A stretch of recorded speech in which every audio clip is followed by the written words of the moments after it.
जिस वक्त कांग्रेस ने यहाँ पे कांग्रेस और एनसी की गवर्नमेंट थी, जब वो गवर्नमेंट से बाहर हो गए थे तो उस वक्त हालात यहाँ पर बिल्कुल नॉर्मल थे, बहुत अच्छे हालात थे। मैं ये दावा से कहता हूँ कि 95+ % में यहाँ जम्मू कश्मीर के हालात बिल्कुल पुरसुकून थे। कहीं पे कोई ऐसा मसला इंसिडेंट्स नहीं हो रहे थे जितने कि अब हो रहे हैं। आजकल जो टारगेट किलिंग हो रही है, तो ये इससे इनके जो सारे दावे जो भी हैं उनके पोल खुल जाते हैं। आपने देखा कि हालिया दिनों में कितने इंसिडेंट्स कश्मीर वैली में रूनमा हुए। तो मेरा ये कहना है कि आप देखो जो मेगा प्रोजेक्ट्स जम्मू कश्मीर में शुरू हुए, जब नेशनल हाईवे की बात ले लो आप, जम्मू टू उधमपुर कांग्रेस के टाइम में मुकम्मल हुआ, और काजीगुंड टू श्रीनगर बारामूला जो नेशनल हाईवे NH-44 कांग्रेस ने कंप्लीट करके छोड़ा है। और जो बानिहाल और काजीगुंड को टनल जो जोड़ता है उसका भी संग बुनियाद CP जोशी जो उस वक्त के रोड ट्रांसपोर्ट मिनिस्टर थे, उन्होंने संग बुनियाद रखा, और नाशरी के टनल का भी संग बुनियाद रखा। और ये टनल जो है 50% से अबव इनका काम हो चुका था, अब इनको सिर्फ फिनिशिंग का काम बाकी रह गया था। तो ये कांग्रेस के प्रोजेक्ट जो हैं शुरू किए हुए हैं। आप जम्मू कश्मीर में 5 बड़े मेडिकल कॉलेज की बात ले लो, वो कांग्रेस के टाइम में बने। यहाँ पर 44 डिग्री कॉलेजेस जो हैं कांग्रेस ने दिए।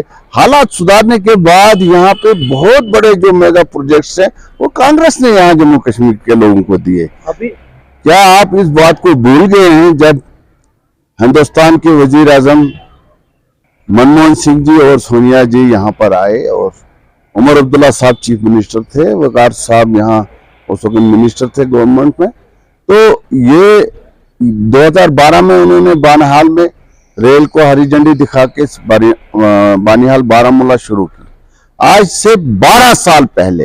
और 12 साल से जो काम धीमे बिल्कुल सुस्त रफ्तार से चल रहा है, जो जिसमें 10 साल इनके हैं, तो 2 साल में कुछ ना कुछ अच्छी प्रोग्रेस थी। और 10 साल नहीं लगते इसमें ये बहुत, अगर कांग्रेस की सरकार होती, आज ये पोर्शन जिसको आज हरी झंडी दिखाएगी, ये 6 साल कबल मुकम्मल हुआ होता। बड़ी सुस्त रफ्तारी से काम चल रहा है। अभी तक ये जम्मू के साथ हम नहीं जुड़ रहे हैं, फिर मुल्क के साथ नहीं जुड़ रहे हैं, इसमें लापरवाही बरती जा रही है, बड़ी सुस्त रफ्तारी से काम किया जा रहा है। तो मैं उम्मीद करता हूं कि आप जो भी गवर्नमेंट, जो आने वाली गवर्नमेंट जो है वो इंडिया अलायंस की होगी। मैं आपको पहले इस बात की गवाही दे रहा हूं कि इंडिया अलायंस ही इस प्रोजेक्ट को, इस रेल प्रोजेक्ट को जो है इंडिया के साथ जोड़ेगा, दारुल खिलाफा के साथ जोड़ेगा। और लोग जो है, चाहे वो अमरनाथ के लिए आ जाए, चाहे वो सैर व तफरी के लिए कश्मीर का रुख करें, और दिल्ली से वो डायरेक्ट ट्रेन में कश्मीर के लिए बैठेंगे। आप नहीं देख रहे हैं कि बेरोजगारी का ग्राफ कितना बड़ा आसमान छू रहा है।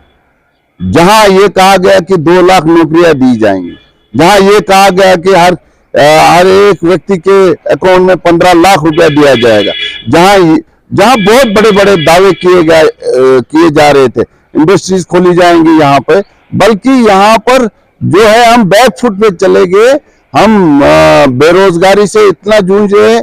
आप देखो अग्निपथ लाया, तो उसमें लोगों के अंदर कितने इंटरव्यूज लिए गए, और सिलेक्शन के बाद आप दूसरी स्कीम लाके उसको बिल्कुल खत्म किया जा रहा है। तो इस तरह से लोगों के, नौजवानों के, पढ़े लिखे नौजवानों के उम्मीदों पर पानी फेर दिया जा रहा है। इस जो है नौजवान दर-बदर की ठोकरें खा रहे हैं, और वो ये दिन गिन रहे हैं कि ये इलेक्शन कब आएगा और हम इस भाजपा को यहाँ से अलविदा करेंगे।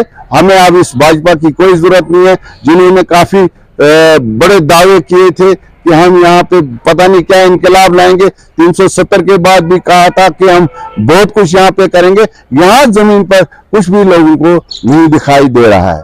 बाकी रहा जो भाजपा दावा कर रही है, इलेक्शंस की बात कर रही है, हम कह रहे हैं पिछले कई सालों से हम ये गुहार लगा रहे हैं कि आप यहाँ पे असेंबली के इलेक्शन करवाएं। अगर ये इतने मजबूत है, ये लोग इलेक्शन क्यों नहीं करवा रहे हैं? अगर जब पार्लियामेंट का इलेक्शन होगा, इनको वहां पे भी पता चलेगा कि इंडिया अलायंस यहाँ जम्मू कश्मीर की 6 सीटें लद्दाख के समेत 6 की 6 सीटें भी हासिल करेगी। और अगर असेंबली इसके साथ हो गया, ये मैं आपको दावा से कह रहा हूं कि 60 से ऊपर जो सीटें हैं वो इंडिया अलायंस के पास होंगी।